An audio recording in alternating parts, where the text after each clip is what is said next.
মহা অষ্টমী। অষ্টমীর মতো শুধু বললাম না অষ্টমী, বললাম মহা অষ্টমী। আসলে এই যে নবরাত্রির দিন, এই নবরাত্রির দিনগুলো খুবই কার্যকর।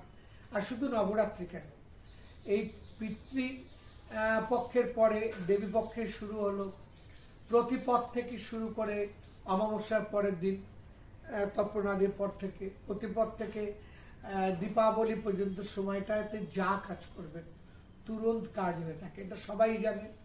তাই যারা টোটকা খুব প্রিয় ভালোবাসেন তারা কিন্তু এগুলো অবশ্যই খুঁজে রাখেন, আমি তাদের জন্য দিলাম। কিন্তু আমি সেই সমস্ত বাজারি টোটকা কিছু দিলাম না। আমাদের বাড়িতে যে পুজোটা, দুর্গা পুজোটা হয়, প্রায় 6 পুরুষের দুর্গা পুজো এখন বারাসাতে হয়, সেই পুজোয় আপনাদের নিমন্ত্রণও রইল। তা সেখানে প্রতিবারের দুর্গার উপর আমাদের বিভিন্ন বই বেড়ে, এই বইটা থেকে কিন্তু আমি এই সমস্ত কথাগুলো আপনাদের বলছি।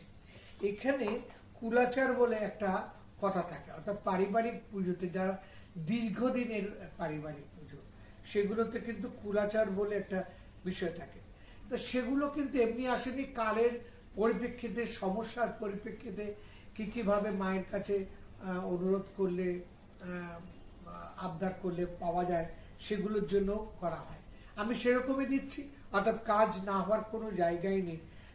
আমি কিন্তু আজকে যেটা বলছি অষ্টমীতে, সেটা হচ্ছে দম্পতিদের জন্য। এর ফলে কি হয়, স্বামী স্ত্রীর মধ্যে প্রেম খুব বর্ধিত হয়। স্বামী স্ত্রীর মধ্যে কেউ অশান্তি করলে সেখান থেকে মুক্তি পাওয়া যায়। তৃতীয় কোনো ব্যক্তি, দ্বিতীয় পুরুষ বা দ্বিতীয় কোনো স্ত্রী যদি দাম্পত্য জীবনে ঢুকে পড়ে, তাদের জন্য অশান্তি হলে তার থেকে অবশ্যই রক্ষা পাওয়া যায়, কিন্তু কাজটা একটু গোপনে করতে হবে। আর ঠিক একই রকম যাদের মধ্যে প্রেম দীর্ঘদিনের রয়েছে, সত্যিকারের প্রেম রয়েছে, তাদের মধ্যেও যদি এরকম বিষয়গুলি এসে থাকে, খুব ভালো ফল লাভ করা যায়। আমি প্রথমেই বলেছি যে মেনলি দম্পতিদের জন্য, স্বামী স্ত্রী বা প্রেমিক প্রেমিকার মধ্যে যে কোনো একজন এই ক্রিয়াটা করতে পারবেন, গোপনে করবেন। 2টি নাভির শঙ্খ নেবেন, লাল কালির পেন দিয়ে এই দুটো নাভির শঙ্খের যে দিকটা মসৃণ দিক, সমান দিক, সেই দিকটায় একটাতে নিজের নাম আর একটাতে সেই অন্যজনের নাম লিখবেন। যদি সম্ভব হয় তাহলে গোত্রও লিখতে পারেন। লাল শালু কাপড়ের মধ্যে নাভি শঙ্খ দুটিকে রেখে লাল বা গোলাপি রঙের গোলাপ ও পদ্ম ফুলের পাপড়ির উপর ছড়িয়ে দেবেন। এরপর একটি ডালাতে করে মা দুর্গার সামনে সাজিয়ে দেবেন। পরে সেখান থেকে ওই লাল শালু কাপড়টি সহ সবগুলোকে তুলে নিয়ে আলমারির মধ্যে দম্পতির কাপড়ের মধ্যে রাখবেন।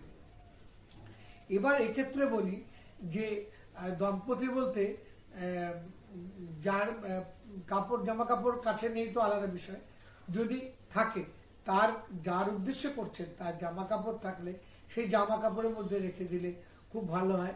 সেটা অনেক পুরনো জামা কাপড়ের মধ্যেও হতে পারে, রেখে দিলে খুব ভালো কাজ করা যায়, কাজ হয়। অতএব অষ্টমীর দিনের শুভ ভালো একটা টোটকা দিলাম, আপনারা অবশ্যই করবেন।